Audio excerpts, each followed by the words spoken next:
Hey, welcome into another episode of Halos in the Infield, but this is the first edition of the regular season show. This is your host, Todd Fox, with the other host of the show. Viva Los Angelitos! This is Fernando. All right. I don't know what this was. For the videos, only YouTube, he did a nice little dance or something. So I don't know what you call that. The stroke. The stroke. Okay. So we're back for this episode. We've done a lot of off-season stuff. You know, you've caught up with a lot of the 2002 stuff. And now we're getting into the regular season that we're actually playing ball. So we have actually on this episode upcoming, we're going to talk about everything that happened the first few games of the season. That was a 4-game set at home at the Big A versus the Houston Astros. And then we're going to preview the upcoming week with the two opponents on the schedule. So what do you want to get into first, Fernando? Well, I mean, can we start off by asking, can we hit the reset button already? Oh, let's do it. Let's do it. Yeah, let's hit the reset button on 2022 already. People are going to be like, oh my gosh, these guys are so dramatic. It's only 4 games. I mean, there's some positives. We'll get there. Mm-hmm. Well, I mean, I feel you with a reset because, you know, me and you have been talking since last year about the importance of April. And yes, we kind of got screwed by the CBA and we had to start off with Houston, whereas before we were going to get, I think, wasn't it Oakland and somebody else? Oakland. Yeah. Oakland, yeah. Yeah, so, and Oakland's exactly, well, talk about pressing the reset button. They really pressed the reset button. So I feel we would have had a better record against them, but we marched up against Houston in 4, and boy, it wasn't as easy as we thought it was going to be, and we're right now, spoiler alert, staring at 1-3. Yeah, I think one of the things that was frustrating was last year we didn't have a team that was nearly as strong as this year's, and at least not on paper. And we were toe-to-toe with the White Sox. Arguably, we were at least toe-to-toe with the Astros, with the exception of Friday night. We did play some fairly close games. I mean, today's game sure was 1-4, but the game was closer than it appeared. You know, some bad fielding, miscues. I mean, Trout having his first error of this decade, all kind of added to a score that made the game seem farther than it actually was. I totally agree. You know, there's some things I want to get into and focus on, but I don't know which way you want to start with this episode first. If you want to just go game by game, because yeah. Okay. Let's start with opening day and all that. But I mean, finish your thoughts. Sorry. Oh, I was just gonna say, it's just there's so much that I'd like to get into, as far as reviewing what had happened to the first 4 games, but I guess I'll save that for later. Overall numbers to the first 4 games anyway. So yeah, let's start out with the opening day. Impressions on opening day. How did you feel the presentation was for the stadium and the vibe for everybody going into it?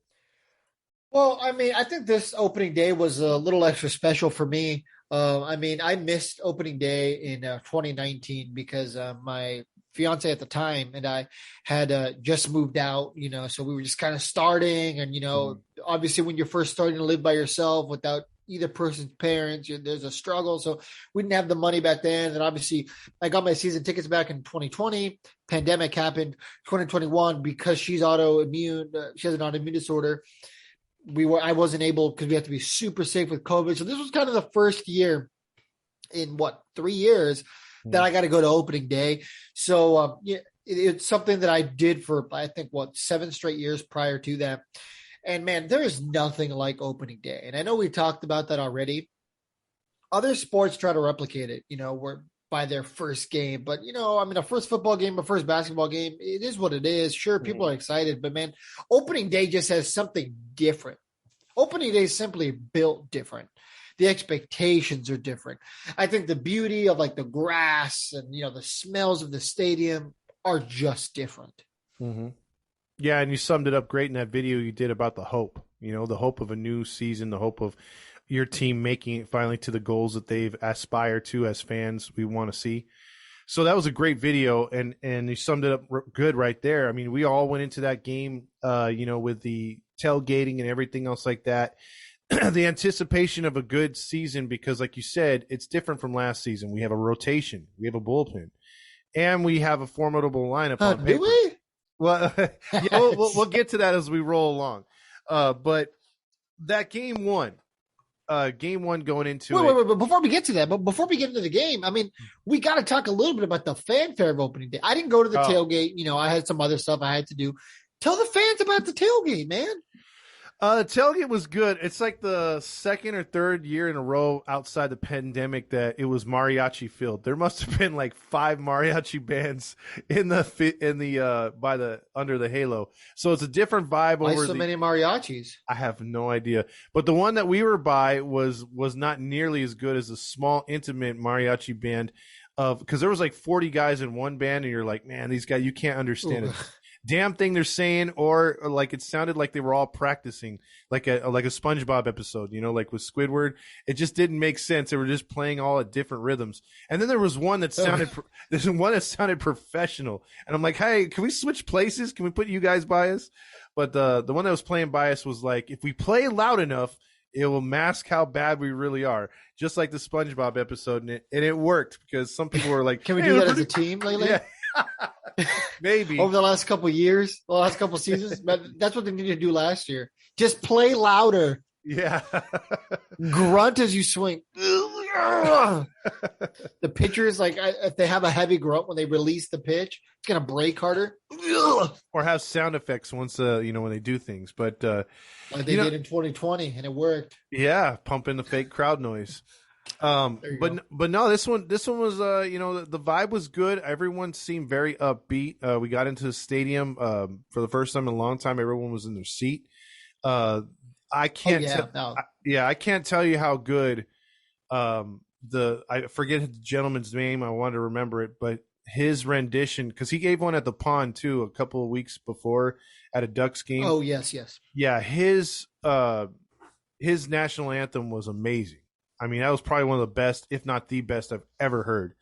The guy does the national anthem a lot for the Angels. Yes, he does. And then what was the woman's name? Dawn. She used to do it also for the Ducks all the time. Uh-huh. I know I've seen these two people a lot. I've seen Dawn, and I've seen this gentleman whose name I'm also blanking on. But yeah, both great at the national anthem. Excellent. I'm not a big, like, super emotional national anthem guy, and most of the time it's just kind of like, all right, I sit down as soon as it's over. I'm like, all right, cool, well, time to sit back down. But man, on opening day with the national anthem and the flyover and the big unnecessary fucking flag, it's just like, it's always different. Yeah. You know what I mean? The flag's so big it engulfs the entire outfield. Oh yeah. And there was an extra buzz with Ohtani being the opening day starter. He's batting number 1. So, when he threw that first strike, when he got that strikeout, it was playoff atmosphere. And then, of course, you have the dynamic of booing the living shit out of the Houston Astros. They were booing as loud as they possibly could, and that was awesome. There's a couple of guys who got booed that I was a little surprised, like Dusty Baker. I like Dusty Baker, but I still booed. Martin Maldonado, I did not boo, but everybody else did, and I was just kind of like, okay. I mean, I liked Marty when he was here, so I gave him a free pass. Yeah. Jose Altuve, I let him have it. Man, the outfield was letting him have it. I was yelling baby gap. I was yelling go back to Carter's, go back to Oshkosh Bagosh. I yelled, what did I say? Oh, I was like, Jose Altuve can't ride Space Mountain by himself. I was just heckling him as much as I could out there in center field, right next to the rocks. Yeah, where I was sitting. You came over. Yeah, him and Bregman got it the most. Good God, they were. They're like the only two on the team besides Justin Verlander, right? I think besides that and Martin Maldonado, are those the only 4 2017 players? I don't think there's a lot. No, there's not too many left. Most of the pitchers are gone from that team, especially the bullpen guys. Yeah, I wonder if Bregman. Well, no, Bregman just signed a re-up, didn't he? Yeah, he's gonna be with them for a while. I think he's there for like 2 or 3 more years. Altuve is, basically going to be like a Trout, kind of a lifer. Yeah, but he's going to retire now. Here's my thing. And maybe I'm getting ahead of myself on it, but Jose Altuve, if he gets in the Hall of Fame, I will be pissed. I don't care what he does with the rest of his career. If we're not going to let guys like Alex Rodriguez, Roger Clemens, Barry Bonds in the Hall of Fame, cool, whatever, so be it. But I swear to God, if Jose Altuve gets in the Hall of Fame and none of those guys did, I will personally destroy the plaque myself. I mean, You can't be like, well, we want the Hall of Fame to be a cheating-free atmosphere when he openly admitted to cheating because he was granted immunity. When the other guys, like, Barry Bonds, there's no literal proof that he cheated. Is the proof in the pudding? Perhaps. Hat size. But it was never 100% scientifically proven, without a doubt, that, he cheated. And in this country, for better or worse, you are innocent until proven guilty. That gets a lot of people into trouble, but that is how it works here. Yet if Altuve smiles and he grants all the interviews and he's really friendly to, as long as ESPN is still relevant, to ESPN and other sports writers for MLB Network, I guarantee you he will get in, because Big Papi proved that. And the reason why I'm calling him Big Papi is because ESPN threw his name out there. They loved him in Boston since they're from Boston, Bristol. And if you know how to rub the media the right way, and you're clearly been proven, he was clearly in the Mitchell report. And Ortiz didn't rat on anybody to get saved. And if you don't forget, Boston was caught with cheating too. They fired Joey Cora. They did all this other stuff. But guess what? None of the players took the flack because they got a little sweep under the rug. But if Boston players can get in, I think a guy like Altuve, which wasn't punished by the Major League Baseball, like maybe if the manager that was managing them at the time that's now in Detroit, if he tried to get in the Hall of Fame, if he had numbers there, he wouldn't get in because he was proven guilty, and so was the general manager, like those guys. But they kind of gave a pass to the Astros, and they really gave a pass to the Red Sox. So that's I have a feeling he has the numbers to get in the Hall of Fame. A little Altuve. And now they're going after the Yankees. Well, little Altuve will be in the Hall of Fame. Mark my words. You think so? I think he gets in. You think Baby Gap will be in the Hall of Fame? Okay. He'll have the smallest plaque in the Hall of Fame. He'll get in. Well, for whatever that's worth, that might be comical. It would be. That's how you should punish him. I'm trying to. Yeah. Okay. You know what? Maybe. Because you're right. He probably is going to get in. I just hope not. But you need to go there and smash it with me if he does. I would. Okay. I want to go to the Cooperstown inauguration just to yell, little man, booyaka, booyaka, 619. Little Rey Mysterio. Yeah, except Rey Mysterio was a champion. Here's one thing I noticed. I guess Altuve is too, but. Well, yeah, he's a champion now, unfortunately. Champion. Champion. Let me tell you something about what bothered me too at the stadium, though. Not to switch gears too much, but the food, man. It took forever to get to the food. Here we go with this again. I'm just saying the freaking they need more concession stands. They for 40,000. There's just no way to get your food in less than 2 innings. That's all I'm saying. You and I struggle to find a soda. Yeah. But here's the thing, I'll give them a free pass. Now, the reason for that is it's been years since this stadium has seen a sellout crowd. We're going back to 2019 and probably like June of 2019. Mm-hmm. 2020, obviously there was no fans. Last year, I don't think there was a single sellout.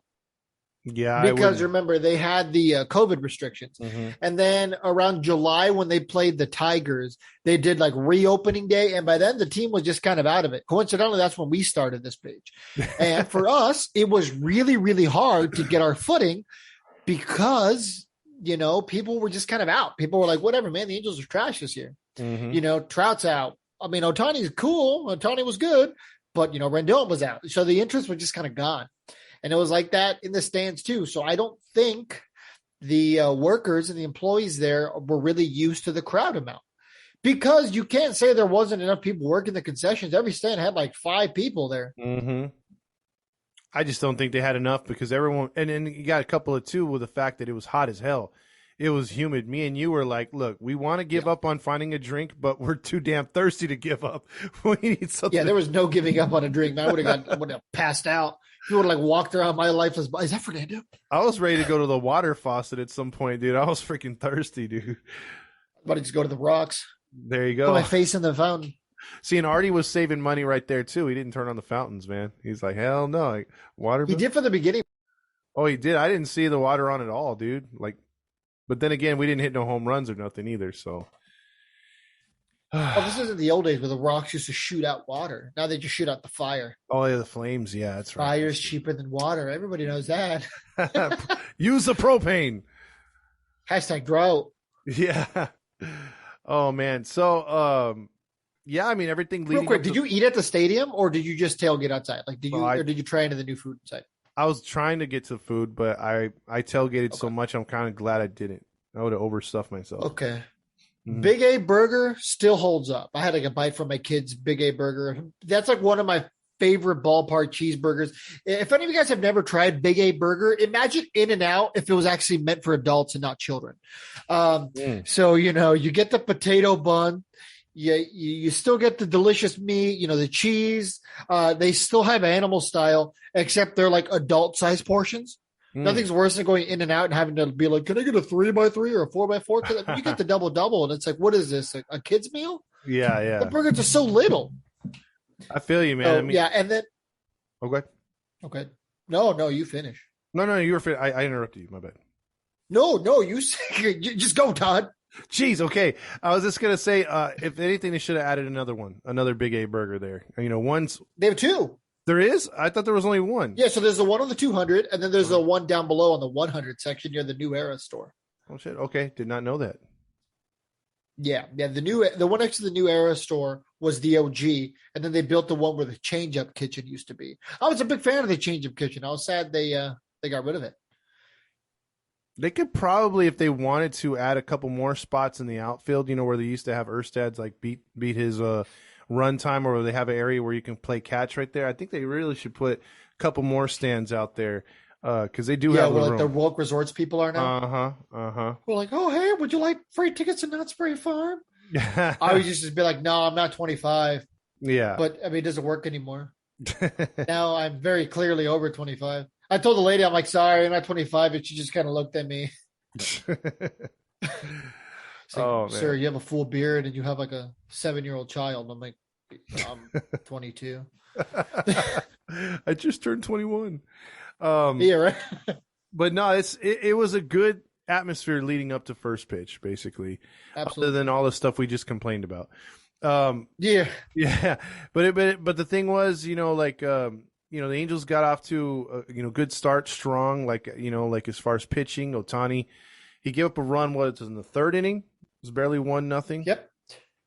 So I mean, it wasn't like they were smashing the ball off of him. He was pitching really good and focused.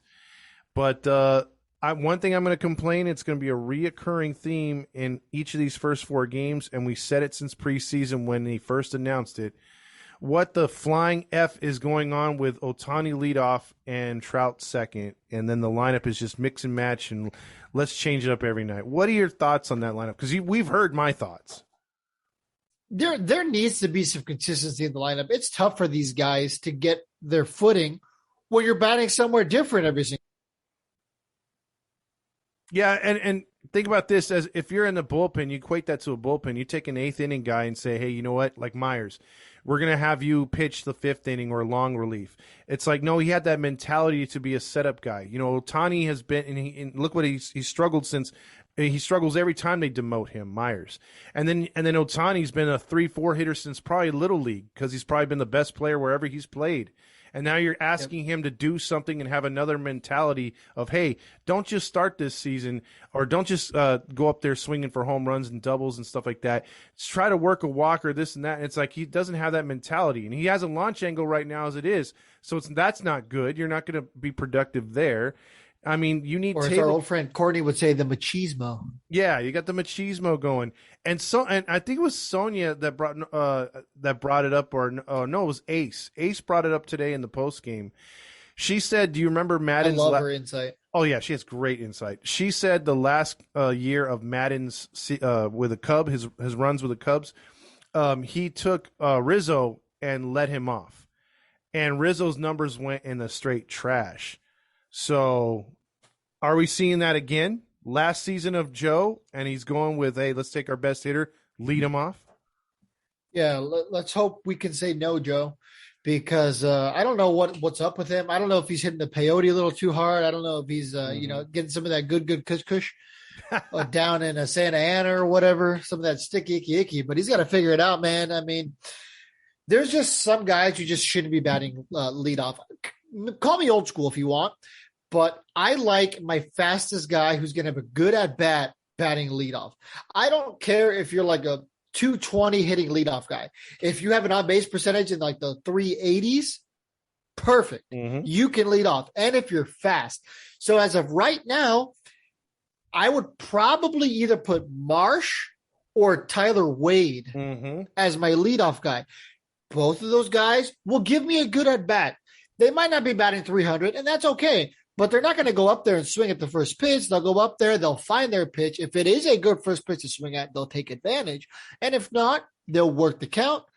They'll strike out after, 8 or 9 pitches. Great. At that point, you did your job as a leadoff hitter. You work the pitcher, right? That's all you ever want out of a leadoff guy. Do I want you to get on base? Absolutely. But I don't need you to get a hit every time. Work the count. Have a good at-bat. Get on base. Go cause some havoc on the base paths. Yep. So, fast guy should be number 1. Who's your 2? In my opinion. I'm going to put Rendon number 2. I don't know why. I've just kind of always done it, and MLB The Show. To me, it always seemed natural. Like, okay, you know what? Tony two-backs. Because at this point, let's just say Tyler Wade bunts, sacrifice bunt, gets on base. All of a sudden, he runs to second base. Now, if Tony two-bags does what he's supposed to do, gets a double, heck, gets a single, it's 1-0. No outs with Trout, Ohtani, then Walsh following up. And there you go. I don't care about the righty, lefty, righty, lefty, righty, lefty. If you're trying to disparage any teams from, do I go with my righty out of the bullpen now or my lefty out of the bullpen? It doesn't work. We're in an age of analytics. We're at an age now where the pitcher they bring in has to pitch 3 batters minimum. So they're not going to care anymore if do I bring in my right or my lefty. They're going to bring in their best pitcher now to go after you because they don't have to worry about righty lefty. Either way, it's going to alternate. So they might as well bring in their best pitcher. No, I'm totally with you right there. I think that you don't need to have a mix and match lineup anymore, like you said. And I feel that if you have a guy like Tony Two Bags who could really sit up there and take pitches and work walks, he's probably the most patient power hitter we have. And, I love Walsh down around 5. Like you said, that lineup would be killing it for me. And then you have the rest of the lineup because you really can't bring up Adele. Adele's not hitting right now magically. And then, I wouldn't want Stassi up close right there. Fletcher's a good 9 hitter. Leave him there till he gets confident. So, you don't want to mess with stuff like that. You have a good lineup, like you just said, with Marsh, or you can go Duffy at 1, 2, if Marsh isn't feeling good or whatever, like supposedly he wasn't today. So it just boggles my mind because at the current state, you're going to see something stupid. Like, what if the season ended and we're predicting numbers? I would say, okay, well, if you're going to keep Trout and Ohtani there all year, Ohtani's going to finish with maybe his numbers are going to go down. He's going to hit like 32, 33 home runs and about 70 RBIs. And then you're going to have Mike Trout with about 40 home runs and 85 RBIs, and most of which are going to be solos because no one's getting on base in front of him. So we could see that in the spring training. We could see that was going to be a problem going into opening day, but we were all trying to fool ourselves that maybe Maddon knew something that we didn't. But no, we were right because game 1, they only mustered 1 run. Damn near almost had 2 more. Rendon missed a homer by inches that would have given the Angels a lead. But they got 1 run because Alvarez played like Upton in left field. It was a triple off of Fletcher's bat. Marsh scored all the way from first, and that's all they could muster. It was very disappointing in a 3-1 loss where Tepera comes in. Ohtani only allows 1 run. Tepera gives up 2 solo shots, which was the game. But 3-1, if you're allowing, even with those 2 home runs, you only give up 3 runs. You should be in the game. You should have tied it at least, or got to a point where you rally and had the go-ahead runner on base at some point. They had a chance there, like you said. So Rendon's homer missed by about a yard, according to Trent Rush.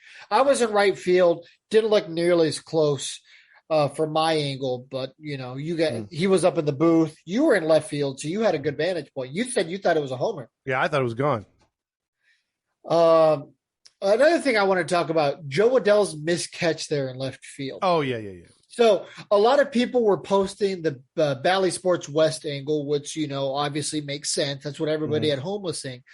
from where I was in right field, that play was nowhere near as close as it looked. And the guy who caught it agreed with my tweet. He was on Twitter and he was like, "Hey, I'm the one who caught it." And I said, that catch was nowhere near as close as the TV angle made it seem. And he agreed. It was about 6 to 8 feet off. Mm. So he misread it completely, did not jump at all. You know, and that's going to be a tough play to make even with a jump.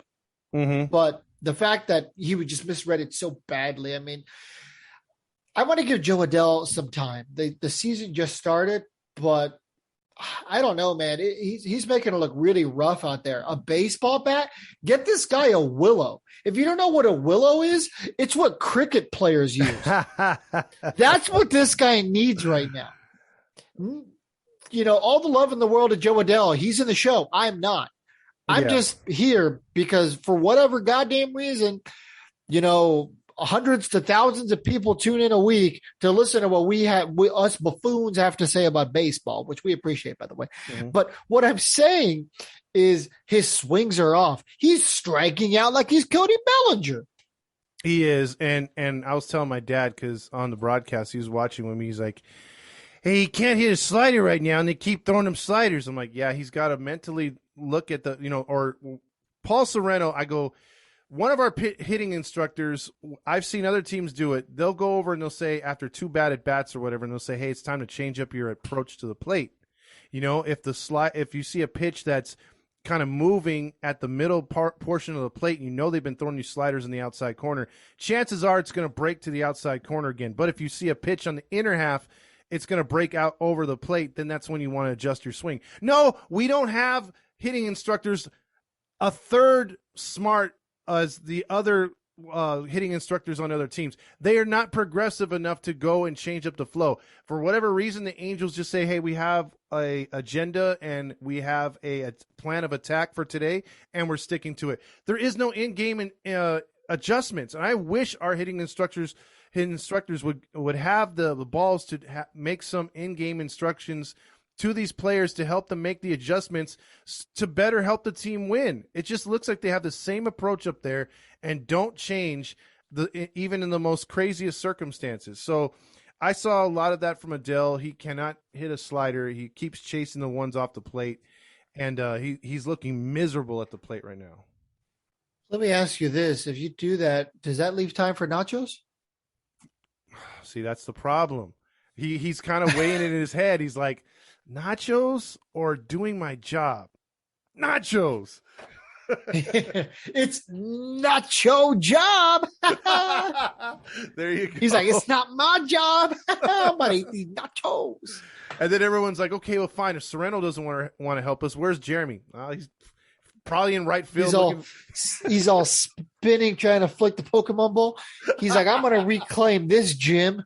I'm gonna reclaim this gym here at center field." It's like, someone take his goddamn phone already.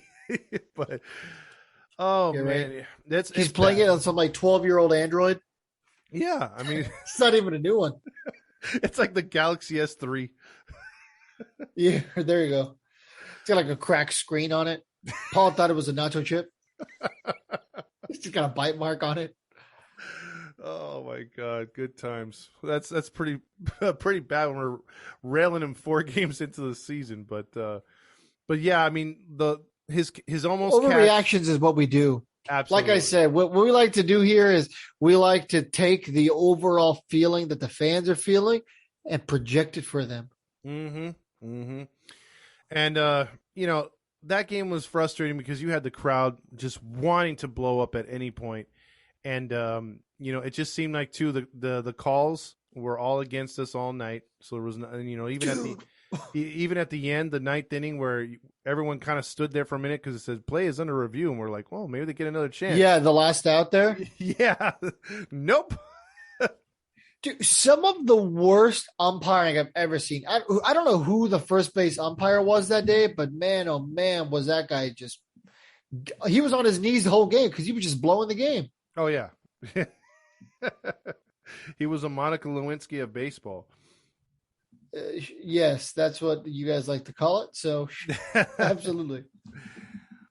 Yeah, it was just overall not the best game. There was some solid performances. I mean, Shohei Ohtani, he only pitched what, four and a third, four and two thirds, Mm-hmm. but he gave you an opportunity to win. That's all you ever want. He only allowed one run on 80 pitches, 9 strikeouts. So again, this is overthinking Joe saying, okay, we're going to put him on a pitch count to start the season. And also, we're not going to lease. Well, it was a shortened spring training. You got to remember that. I get that, man, but let's go back to last August and September and every other month. When's the last time we've had consistent pitchers pitch past the 6th inning? We haven't. And then because either talent or Joe doesn't let him. And then also, it seems like we're always on a pitch count. And the only one who had the balls to stand up to him was Sandoval twice last year to say, hey, I'm staying in the game. In a game where he actually gave up 6 runs early, he wound up pitching 7 innings and 124 pitches, which is ridiculous for some pitchers on this squad because some guys can't get through 2 starts with 124 pitches. But yeah, I mean he has all these guys on pitch counts, and I look around the league and I don't see that from any other team really. I see other teams letting their starters go 6-7 innings, and we're just not doing that, dude. I mean, look at the Padres. Was it yesterday, maybe the day before? Sean Manaea, the guy who's on the Athletics, now was on the Padres, had a no-hitter going into the 7th, and they still took him out because it was the first game of the season. So, I mean, in all fairness, I don't know about you, but I'm not watching any other teams. So I haven't really been paying attention to pitch counts. The only reason I knew that he was taken out was because I got the notification, as I'm sure everyone did, where it's like, oh, it's the 2nd inning, and he's got a no-hitter. Tune in now. That's what I hate about the MLB app. Oh, it's the 3rd inning. He's got a no hitter. Well, I'm just going on track record. We've seen this before with Joe. I just don't want to see this in July and June when starters are off to good starts, and we're just sitting them down. And that's how you blow out a bullpen. That's how you overwork a bullpen. And Joe says no. I guess that's why we know why he added extra bullpen pieces this off season before the season. So. Maybe that's it, but still, I'm really discouraged by that because, spoiler alert, we'll go ahead here. Detmier's only pitched 4 innings, two earned runs. Syndergaard 5 1/3, no earned runs. Suarez 4 1/3, 2 earned runs. So you have a total of 18 innings pitched for 5 starters, 5 earned runs. That's a 2.45 ERA for 4 starters. For 4 starters, that's not bad, but the innings are very low. Yeah, I mean, with that first game, I mean, some pretty encouraging signs out of the bullpen. I mean, Tepera obviously made 2 bad pitches, but he's had an appearance since, looked a lot better in that appearance. Yep. So, I'm not calling for his head just yet. I mean, this guy is one of the better relief pitchers in baseball. Yep. But yeah, Loop looked good. Warren looked pretty decent. Quijada got us out of a jam there. And Bradley looked really good. Yeah, I'm looking at what Loop did in the game that he came in there, and I was yelling at Chase. I was like, why are we bringing this dude in right now? Because he's not a 6th inning guy. Or 5th inning guy. He's an 8th inning guy, and he's been brought in already a couple times, way too early. And but credit to him, he looks like an 8th inning guy when they bring him in because nobody can touch him so far. He's pitched really good. Absolutely. Anything else for opening day? Just the fact that walking out of the stadium, bro, on opening day and anticipating so much more, especially from the lineup, being excited to see Trout in the first time in like 2 years, it just was so deflating walking out there knowing that you let one get away. You know what I mean? Absolutely. But in all fairness, it could have been much worse. I remember was it 2015? No, not 2015. I think it was 2016, actually, the year the Cubs won the World Series. We had our opening day at home against the Cubs that year. And I remember they came here and just clapped our cheeks. It's like a freaking OnlyFans situation. They got our cheeks clapped by the Cubs. It was like 10-1 or something. Ooh. Yeah. Well, yeah. So it could have been much worse. Well, the Angels took your advice and said, well, it could have been much worse. So let's make it worse on game 2. Yep. Game 2 was one of those that teased you for a bit. They looked like they were into it for about maybe how many innings were they into it before they let that one get away? So they were winning until the fourth inning. So Houston scored in the first inning. They scored a run. Angels scored 2 runs, and then the Astros scored 1 run in the fourth, 1 run in the fifth, 1 run in the sixth, 8 runs in the seventh, no runs in the eighth, 1 run in the ninth, and the Angels scored 3 runs in the eighth, 1 run in the ninth. So they lost 13-6. And you can tell right there, it was nowhere near as close as it made it seem. 13-6 seems way closer than it actually was. Yeah, those 4 runs were big time garbage time when Houston just really didn't give a flying, you know what. But I look at this, Fadoodle, like it was pathetic. In this game, like the thing that pops out to me more than the 8 runs that were given up by the 3 pitchers that came in. Again, we talked about Myers not being in a familiar role. Hergot just wherever he threw the ball just didn't matter. They were going to find a gap. And Jaime just couldn't keep it in the park. That was discouraging. I thought out of the 3, Jaime's appearance was the most disturbing. I was like, dude, I really want this guy to make the team, but just it feels like he's never going to settle in here. But with that being said, the one thing that stuck out to me the most, despite the lineup being shit again, was Kurt freaking Suzuki. Although he had 2 hits, which in my mind doesn't matter, he was okay. This isn't Socha days where Socha calls all the pitches and the catcher looks over to the dugout for every pitch and he calls that pitch out to the pitcher and it's only up to the pitcher to change the call. Kurt was calling all the pitches and they were all over the place. He crossed up 4 different pitchers in this game. And if it wasn't for a couple foul balls off those crossed up pitches that were up in the zone, they would have nailed the umpire or nailed Kurt Suzuki between the eyes. I mean, it was terrible. It was past balls. He was absolutely atrocious on game 2. I think a lot of those home runs that left the park were on him, dude.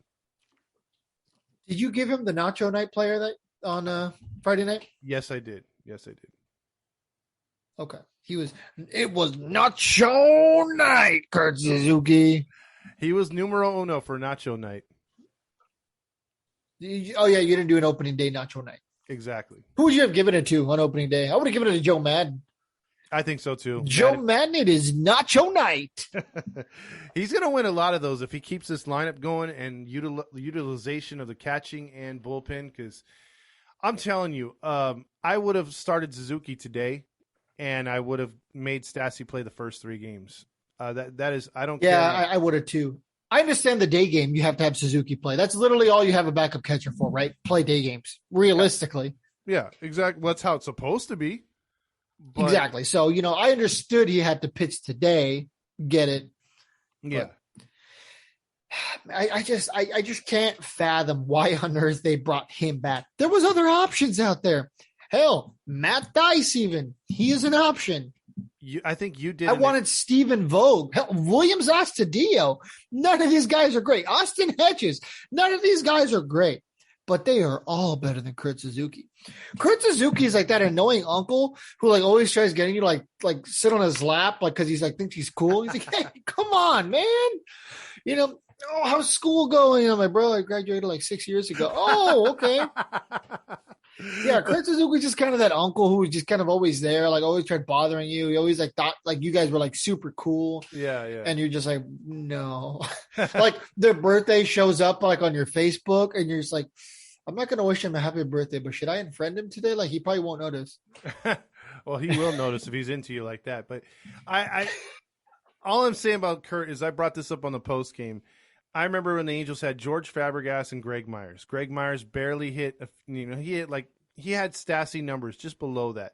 Wasn't the greatest speed, but he could hold his own. It was a left-handed bat, and then they had George Fabregas on the bench, who was a left-handed hitting Jeff Mathis. But what they used to do is couldn't hit his weight. Yeah, if they had 7 games during the week, they'd play Myers 5, and then in between the starts here and there, give Fabregas 2. Or if there was 6 games in the week, he would play 4, and then the other guy would play 2. So you always would give the better catcher the majority of the games. But it looks like the way we're going to play it out is just like last season. I think Stassi finished with 98 games played or something like that. So, and you gave Suzuki a bulk of that too. I don't think he deserves it. He doesn't. And, it's not like we have Austin Romine. We have Matt Thaiss. I'd love to see those two guys up here, or one of those two, any day than Suzuki. If you're willing to eat $28 million with Upton, let's eat $2 more million. What's $2 more million? Yeah, they're not going to do that right now, especially so early in the season. I don't know, man. I don't know why they brought him back. We can sit here and talk about it for 6 hours while I sit here saying the same stupid thing. Oh, I don't know why they brought him back. $1.7 million. What could we have done with $1.7 million? Well, I'm pretty sure if you put a GoFundMe, the Angel fans would top that 1.7. I will give $500. I'll match it. Show me the GoFundMe. I will pay it right now. Oh man, see that's bad. 4 games into the season, because we'll get to what he did in Game 4, but Game 2 was. Let's talk about some of these offensive numbers real quick for Game 2. Okay, go for it. So Ohtani went 1 for 5, batting 111. Trout went 0 for 3, and then got replaced by Adele, who then went 0 for 2, both of which were strikeouts. Rendon went 1 for 3, replaced by Captain Jack, who went 2 for 2. Walsh 3 for 5. Rojas 2 for 5. He's having a pretty decent year so far. Actually, I like what I'm seeing so far out of Rojas. Hoping he stays hot. 1 for 4 for Marsh. Suzuki the GOAT went 2 for 4. Tyler Wade 1 for 4, and Fletcher went 0 for 4. And Fletcher is struggling so far this year, batting .091 this season. So his struggles from last year are carrying over officially. Exactly, because he had a slow start in April and a slow start in September. He was terrible in both those months, and it looks like he's starting to have a bad April as well again.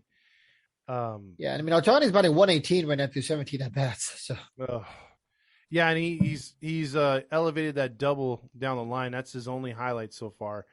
And an on-base percentage of 1.54. I mean, again, why the mother F is he leading off? It doesn't make any goddamn sense. At least Trout has been walking a little bit. Just like Joe says, whenever there's a player who's struggling, he likes to put him lead off to, try to rejuvenate the bat like he did with Justin Upton. He just, Ohtani's fast. So when I was saying like, hey, I think your fastest player should bat first, when I said that, I meant like your fastest player who is not a power hitter should be batting first. Because Ohtani is fast, arguably one of the fastest guys on the team, but he's got too much power. When you bat him first, you're like automatically giving up like a potential of like 15 to 20 runs a year. Agreed. Okay, so either prior to the shift or maybe even there's a player now. Can you think of a player that bats maybe 315 or 310 and he knocks in maybe about 15, 16 homers, drives in about 70, 80 RBIs, has a shit ton of doubles? Is there a play? I know there's players out there. I just can't name them offhand. But Anthony Rendon, Chris Bryant, Anthony Rizzo. Okay, let's just say you have the money to re-sign Ohtani, but you can sign 2 of those type players who are going to give you consistency. Which Ohtani's great. He's growing the game. He's an ambassador. He's an awesome player, one of a kind. But do you say, hey, you know what? We're willing to sacrifice that because maybe we have a better pitcher coming through the system, or we have we're going to get a free agent pitcher, but let's spend money on 2 hitters that'll be consistent other than just all or nothing?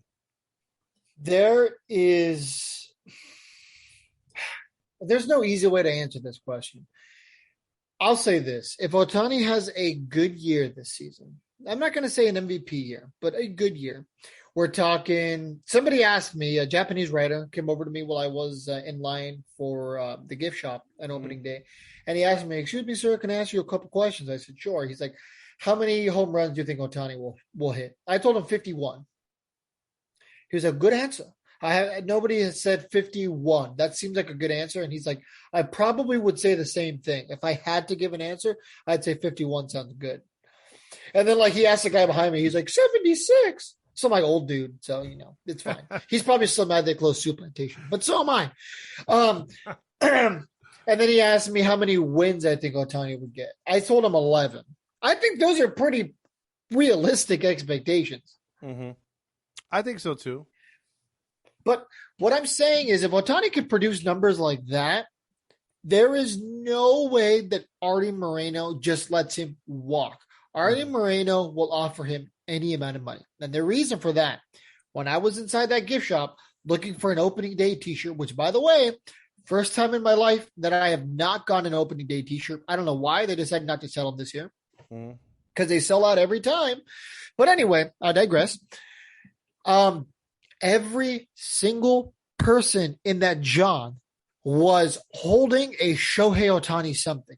I saw Astros fans with Ohtani jerseys in line.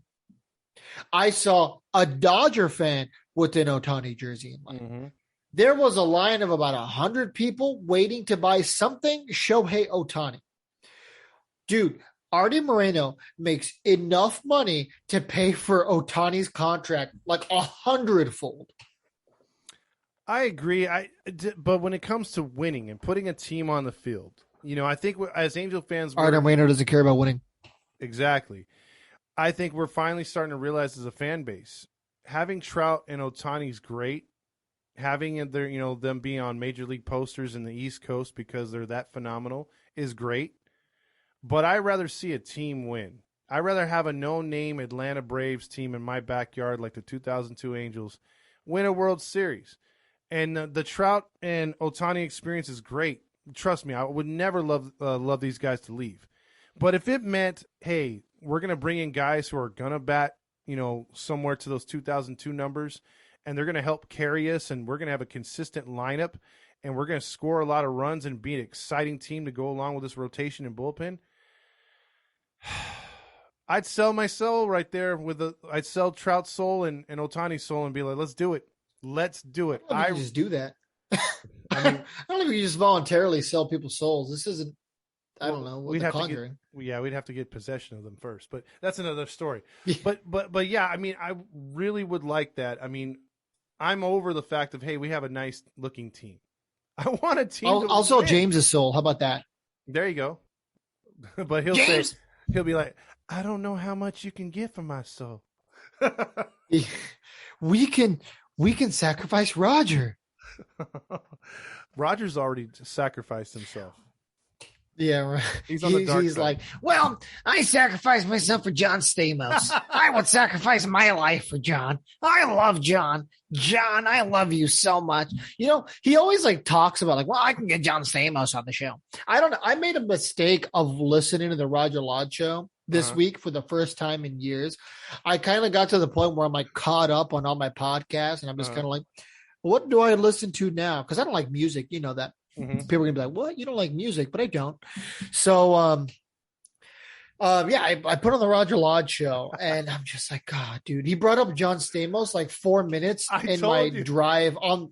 Oh, I was on the toll road from Lake Forest to my house in Yorba Belinda, and he brought up John Stamos 6 times. I told you, bro, that guy's got a love affair with him. People thought I was joking. Anything he loves more than Ohtani, it's John Stamos. Yeah. Oh, John. I could have been a regular. Big game, John. I could have been a regular on Full House. John really pulled for me, but it's those damn producers and Bob Saget. Yeah, right. R.I.P. Bob Saget. But that's not what Roger would say. Yeah. He'd say Russian, another P word. That involves urinals. I'm like, that's no way to talk about our father, Bob Saget, America's father. And Roger's like, I hate Bob Saget. Yeah, exactly. It would have been a fuller house. Watch him go to the radio tomorrow and be like, was that? It would have been a fuller house with me in that house. Yeah, right. I'm John Stamos' college roommates. There's an episode where he wakes up in the bed with him and Aunt Becky and they're he's in the middle. He's all, hi guys. Who wants to ride our bikes down Catella? There could be a Raj. We're in Frisco. Where the hell is Catella? Well, we'll ride down. Who wants to ride our bike down the fire? Yeah, he'll be from San Francisco.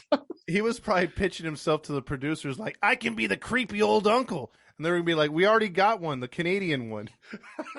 He wanted to be the guy. I don't know. Did you watch Full House a lot? Unfortunately, yeah, I had to. My sister loved the show. Yeah, I had to. Okay. So, like at the very end, when like Joey started having his own show with like Mr. Woodchuck, he was like Ranger Joe or whatever. He wanted to be Ranger Joe. Roger's like, I can be Roger Joe. All right, now we're going on a tangent here. You're way off. All right. Yeah, from talking about Saturday's game to somehow just dunking on Roger. Exactly. There's no way someone at the AMA 30 studios is going to be like, bro, you go and listen to this like 30 seconds. These guys are just dunking on you. Freaking like old school, like LeBron James, just like dunking over somebody. Lob it up and throw it down. Yeah, freaking Allen Iverson stepping over Ty Lue. Over yeah. Yeah. There you go. Ty Lue's just lifeless body on the floor. I mean, he wins a championship and all he remembers is Iverson doing that to him. I love Iverson though. Yeah, that was a beast. He doesn't need a practice. If he had any kind of a decent squad, they would have beat the Lakers. But I digress. Yeah, Escobar doesn't need a practice either. Yeah, we'll see how that worked for him. So that moves us to Game 3, and I actually heard some pregame from Roger about Noah Syndergaard, and boy, did he kiss his ass before the game. And he was like, Noah's got to come through. He's the Angels' Avenger. He's got to get this win streak going. Because mark my words, Lodge's Lock, which he said Lodge's Lock the previous 2 nights about them winning. He's like, it's going to work tonight. So eventually, if you keep saying it's going to happen. And Noah Syndergaard got the memo, but it was an emotional night because he pitched on the passing 13 years ago, hard to believe, of Nick Eatonhart's tragic passing along with 2 other people in the car, and a fortunate soul that survived but is paralyzed from now on because that piece of crap that hit him.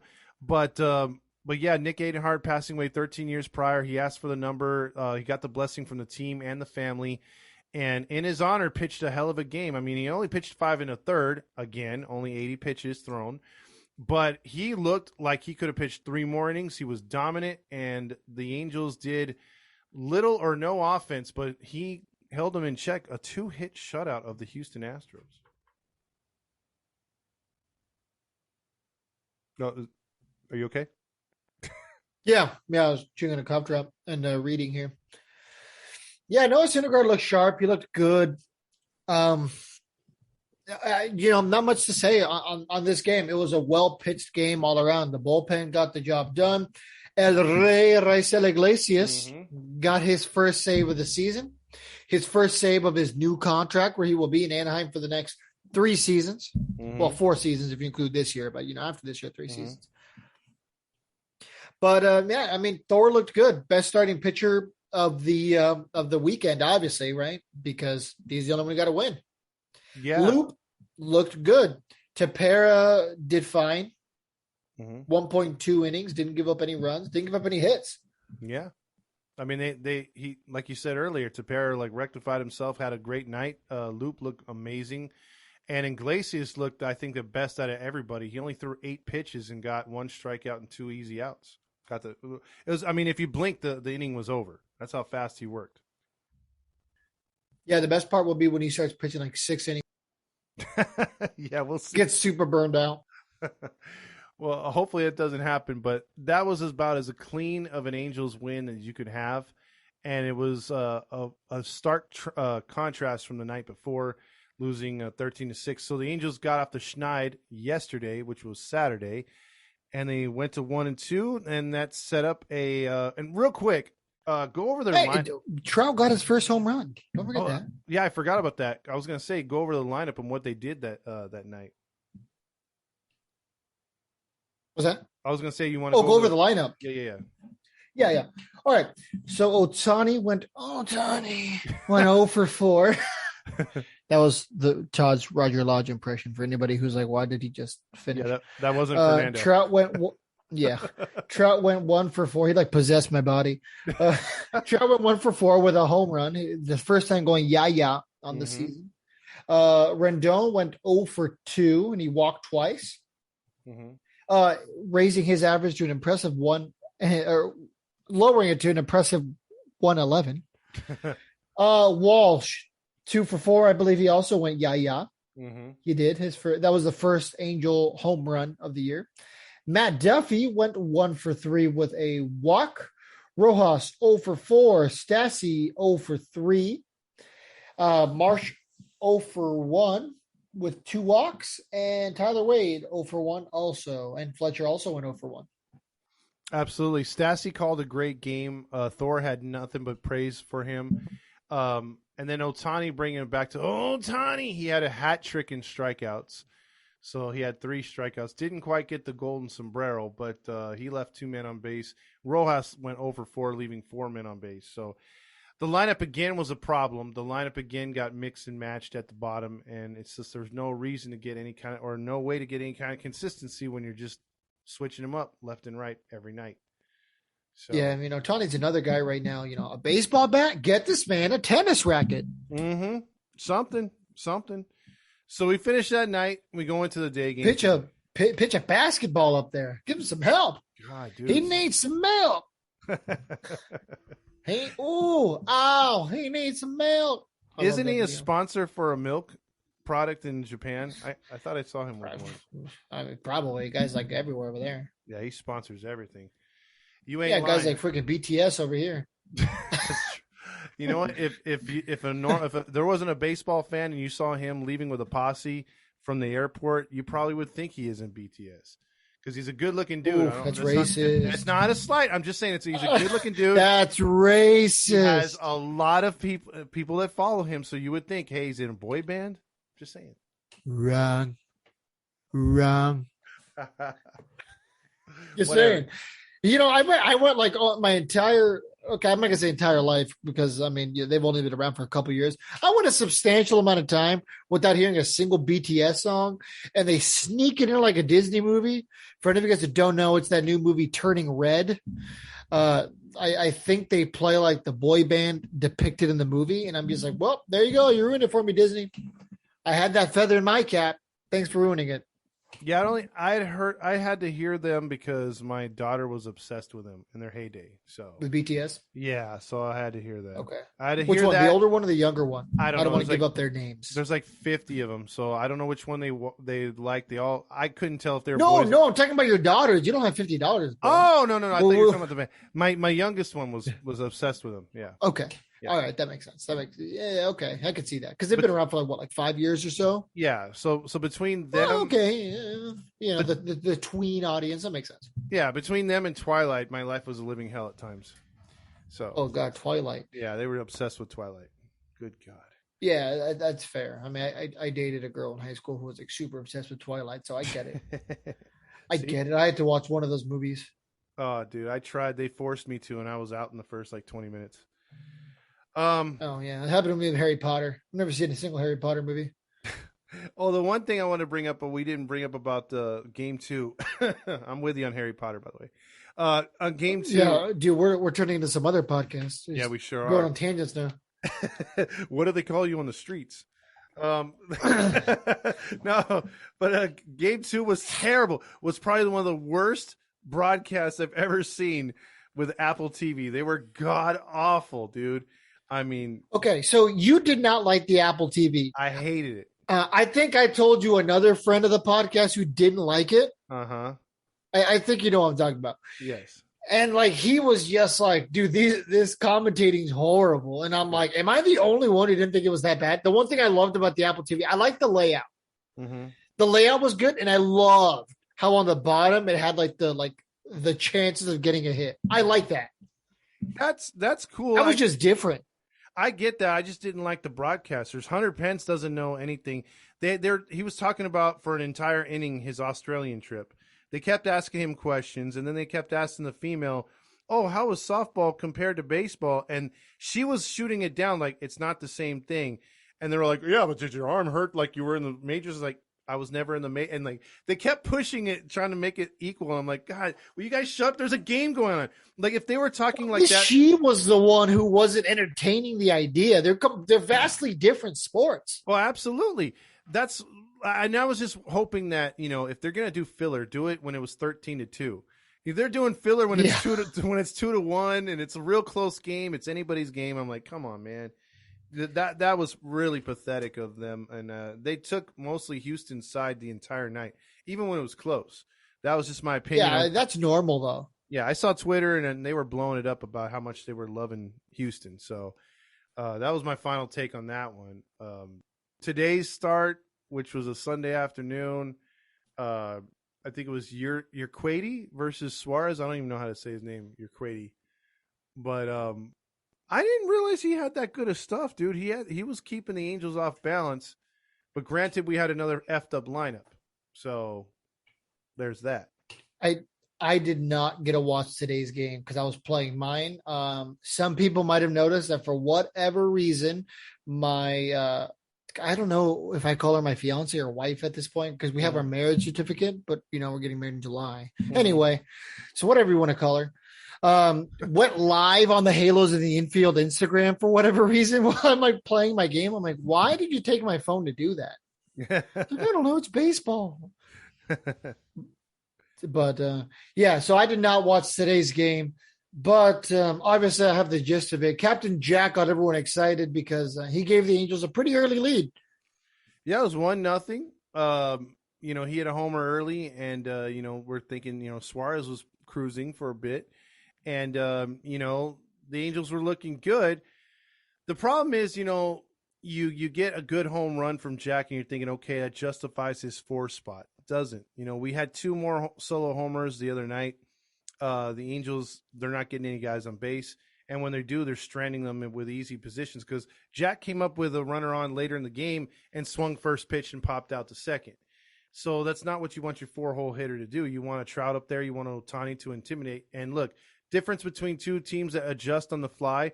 Houston had a completely different objective in the first 4 innings versus Suarez that weren't working. They worked the counts, laid off his sliders and curveballs. All of a sudden, he threw 2 walks in a row.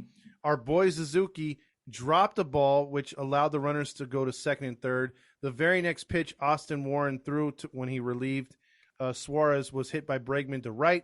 Instead of only 1 run coming in to make it 1-1, those 2 runs scored. So thank you, Kurt, for screwing that up as well.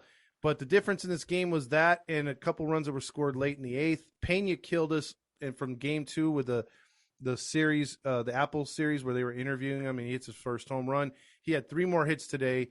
The Astros scored 4 runs on 7 hits, and the Angels 1 run on 7 hits. So we matched what they could do. We just didn't utilize what we had. And the lineup was terrible, leaving guys on base. You had 3 left on for Mayfield, 1 by Walsh, 2 for Trout, 2 for Adele, 1 for Suzuki, 2 and 2 for Fletch and Wade. So another frustrating loss. Yeah. We're out the gate 1-3. Yeah, man, just some overall just bad situational hitting. I mean, it's kind of been the Angels' MO for the last couple of years, unfortunately. But, man, I mean, you just look at this lineup and you just think how unprepared this lineup was. I mean, Jack Mayfield should not be batting 4th. It was like putting Kurt Suzuki 4th last year. At least when they did that, the Angels were out of contention, so it was like whatever. Mm-hmm. You know what I mean? Might as well just put our worst batter 4th. Why not? Do it for fun. But just Ohtani leading off just keeps being the glaring gap to me. It really ruins the entire lineup. Not because he's not a good hitter, but because he shouldn't be there. Yep. I mean, you ever stare at something and wonder how it got there? You know that meme? Ohtani leading off is the punchline in that meme.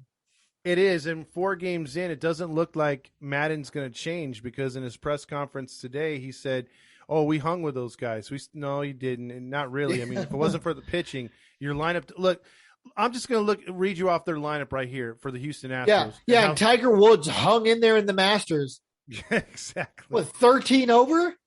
Okay. But look at the Astros right here. Siri is a young center fielder, but he's got speed, works, walks. He's hitting .429 as your leadoff guy. He had 2 more walks today. Pena was, I think, something ridiculous, like 6 for 16 in the series. He had 3 more hits today. He's a table setter. He had a couple doubles and I don't know if he went for a home run or not. I don't think he did. No, he didn't homer today, but he had a couple doubles and a single. He's batting .375. He's a table setter for Bregman, who went 2 for 5, had those big 2 RBIs. who's one of your best power hitters. Then you have Alvarez, who's one of your best power hitters, batting fourth, so 3-4. Then you got Diaz, the young second baseman, who's moved into a power spot at 5, and Tucker at 6. So where maybe Rendon, Trout, what is it? I almost said Upton, but Ohtani and Walsh should be 2 through 6 or 3 through 6. They're all mix and match through the goddamn lineup. And whereas Houston's like, look, we're doing this traditionally. You know, Ken Griffey Jr. never let off. So why are we going to lead off Bregman? You know, like that's why I don't get. Like Albert Pujols in his heyday, you think freaking Tony La Russa, when he managed the Cardinals, would be like, I have a feeling today I'm gonna get Pujols' back going. Maybe he won't hit so many double plays. I'll lead him off. No, but that's what we're doing with our guys. And whereas traditional Dusty Baker's sticking to what wins, and that's why they're 3-1. Yeah, I mean, heck, even Mike Trout used to lead off. At least there's some justification, right? Like, well, he's done it in the past, and we need a leadoff hitter right now. Okay, I get it. Mm-hmm. But Ohtani's never led off, to my knowledge. I don't think he did in 18, 19, 20, or 21. Or Little League. I don't think he's ever done it. But maybe Little League. Who knows? Little League's a different beast. But, you know, you look at guys who could have led off. You know, what they could have done here, I still would have put Wade at the leadoff spot. I don't see why there's any reason to not put him there. Put him there, and then go. I'm going Trout, Ohtani, Walsh, Mayfield, Rojas, Adele, Suzuki, Fletcher. I would have started Stassi and put Suzuki in the 600 level. On the roof of Angel Stadium, where we'll sit there and talk all about how we used to play and watch the game for a quarter.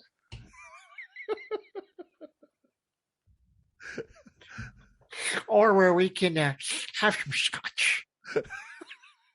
Boy, you could get scotch on the roof. That's a badass seat, dude. That's pretty cool. If you're Artie, you can get scotch anywhere. Hey, that's a good point. He could fly that mug in if he wants to. Just a bottle. Yep. Absolutely. Oh man, yeah. So today as they closed out the series was pretty depressing. You had 40,000 on average all 4 games.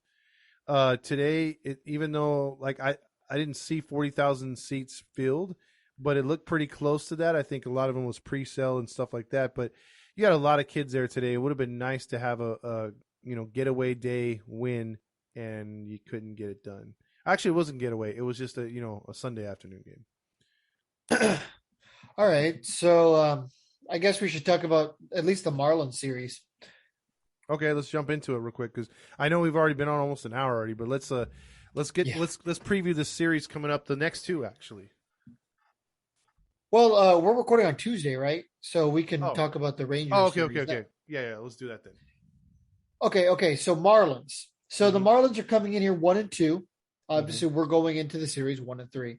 So Eliza Hernandez for the Marlins and Michael Lorenzen are pitching tomorrow, which will be today when you guys listen to this. And you're going to the game. You'll be there. Yeah, I'll be there. Yeah. So how do you think Lorenzen's going to do in his first start as an Angel? Oh, I'd imagine if we're going to take things how it's going to be, don't look for – if you're betting the over for 5 innings on this one, I would not for Lorenzen's start. Lorenzen You're like, I'm taking the under. Yeah, I'm taking the under all the way. He could have a perfect game through 5, and he's going to be pulled with like 50 pitches thrown. Right. I say he goes 5 at the most, and I'm hoping that it's 5 good innings. But the biggest thing is I'm not doubting the pitching right now. I'm doubting the freaking hitting. And I'm hoping that they could put together some good at-bats and actually have this thing called a rally instead of a solo home run, where we can see a double down the line, score 2 runs, and then a single follow, score that run up, and put a crooked number up. And I'm waiting for that offense to come through, and I'm thinking it's going to do it versus the Marlins here in the next couple of days. I think Lorenzen goes 5 2/3, gives up 2 runs. Okay, that sounds good. I'd take that any day, man. It's his first career start formally in, since 2015. Mm-hmm. So it's been a long while. There's a big difference between starting games and relieving games, even if you do it in spring training. So they're not going to give him the longest leash in the world, but he'll go out there, he'll get his job done, he'll do fine, he'll put the team in a position to win. If your starter goes in there, gives you about 6 innings, and gives up less than 3 runs, in my opinion, that's enough to win a game. That's a quality start. Assuming your bullpen comes in. Yeah, exactly. So I do think that's what he does.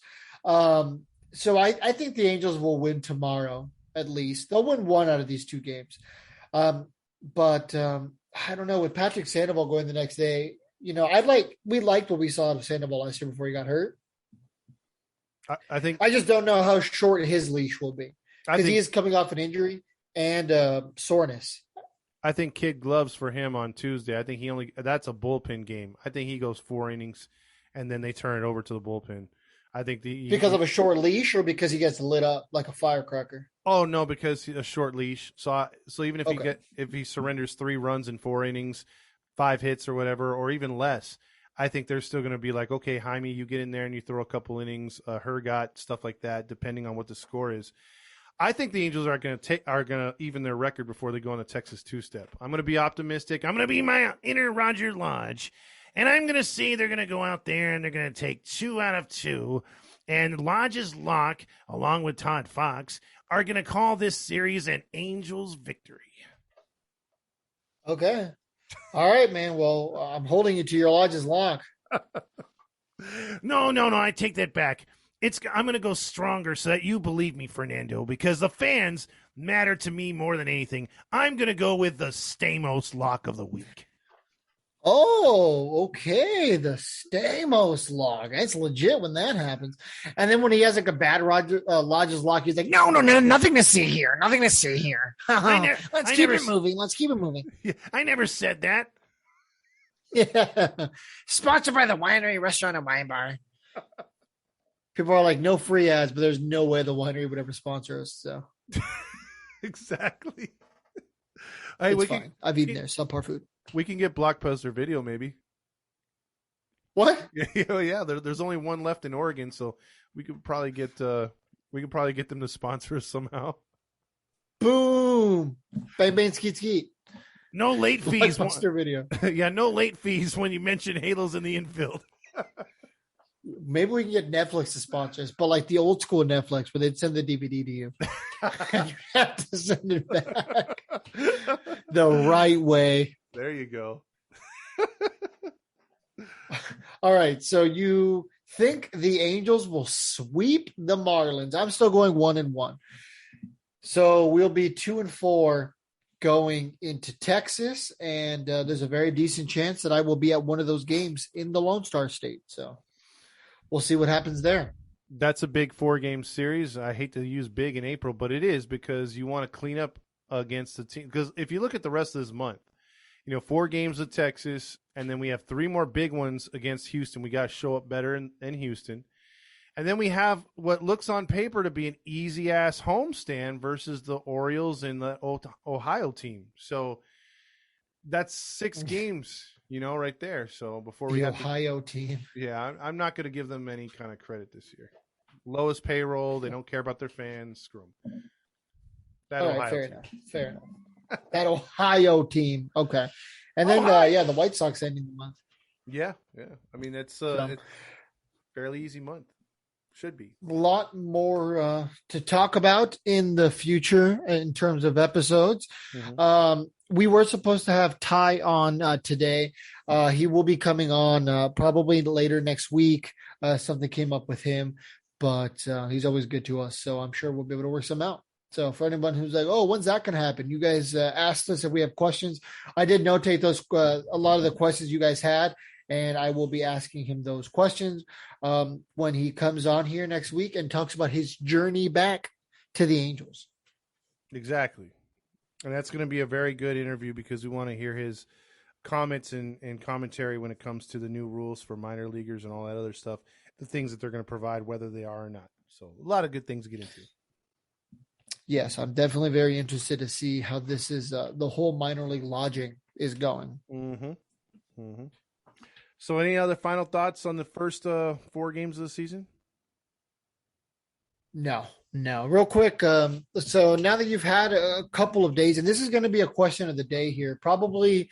So this will be on Tuesday. So when you guys are listening to this the following morning, I'm going to ask now that we've had like a week to marinate on the Justin Upton DFA move. How do you feel about it now that you've truly gotten to marinate on it? I think it was too early. I'd have to agree. The way Adele's come out, man, I thought it was the right move. I'm still hoping it's the right move. I'm still going to stick with my take. But if this continues past April, I'm really hoping we got 3 more days for him to accept this assignment. I'm kind of leaning towards as an insurance plan. Maybe he should accept that assignment. You know? Oh, he's officially released. Oh, he is. He was officially released on Friday, I believe. Okay, never mind. Yeah, that was way too early.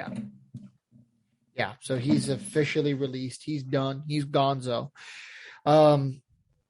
Yeah, I don't know, man. I don't know if they should have let him go just yet. At least with Albert, they waited a bit. Mm-hmm. You know, I'm a man that rides my decision. If you would have asked me, I mean, we were clamoring all offseason to get rid of Justin Upton. They finally did it. I'm definitely a man who works through those. And once I make a decision, Angels made a decision I originally agreed with. So, hey, for better or worse, we're going to see it through. Total Moneyball-ish. You know, we're going to see it through. Yeah, I mean, like the only thing that's going to suck is if these guys don't take advantage of what they gave him. Perry gave him an opportunity. So you want to hope that these guys are going to take full advantage and make that and justify his decision.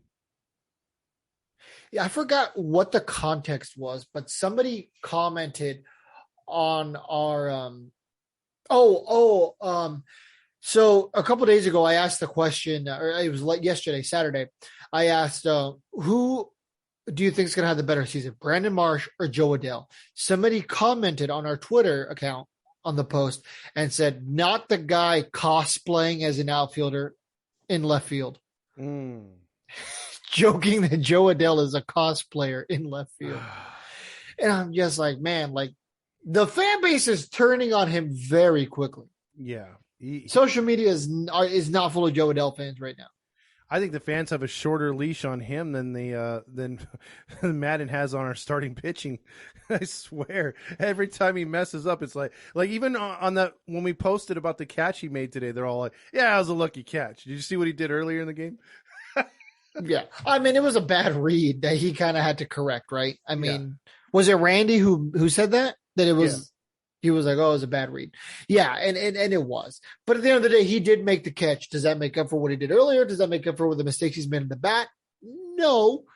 But, I mean, it's an encouraging sign to see. But it's one catch. Mm-hmm. So, you know, for better or worse, they decided to DFA Justin Upton. It's the decision. I'm cheering for Joe Adele because Joe Adele does make this team better. Joe Adele does have potential. Unfortunately, I'm starting to wonder if maybe that pressure is starting to become too much for him. I mean, because there is added pressure, right? Like, hey, they got rid of Justin Upton for you. Yeah, there's no one clamor. I mean, unless you want to call Taylor Blake the next guy up. I mean, he could be, but right now, I think you mean Taylor Ward. Taylor Blake Ward is the writer.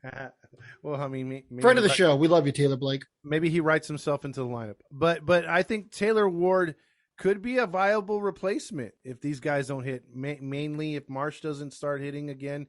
Like if he were to hit a soft spot, you could plug him in. So there is a guy back there, but I think giving the starting role, starting lineup, first opening game, maybe it was a lot of pressure. I don't know. Maybe he's going to settle in and we're going to forget about this in 2 weeks. Who knows?